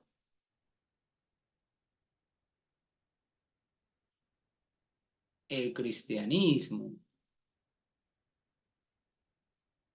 Ya, esta ya la resolvimos, ¿ah? ¿Cuál era la clave? La puse en el PPT, ¿recuerdan? ¿No se acuerdan? La A, pues, ¿no? La dialéctica. Hegel sostiene que el espíritu, ajá, mira, examen de admisión, ¿ah? Y aunque acá, jóvenes, ya lo he puesto, pero es una pregunta un poco, ¿no? Hegel sostiene que el espíritu es la verdadera esencia del hombre. De esta manera, lo mistifica y lo reduce arbitrariamente a una forma de pensamiento meramente especulativo y lógico. En lugar de tomar como partida al hombre real, tal y como verdadero existe, absolutiza una forma secundaria de la actividad humana, presentándola como la totalidad del ser humano. O sea, este texto es una crítica a Hegel, ¿correcto? que señala que en realidad Hegel pone primero el espíritu en vez de poner la primera realidad, que quizás es el cuerpo, la materialidad, ¿no? O el hombre real. Absolutiza una forma secundaria, se está refiriendo al espíritu, presentándola como la totalidad del ser humano. El hombre no solamente es espíritu, pues hay una base material. Se puede inferir del texto que el filósofo alemán plantea una imagen ideal del hombre porque solo parte del espíritu. A ver, esa no suena mala. La concepción hegeliana realiza una combinación, la B no es.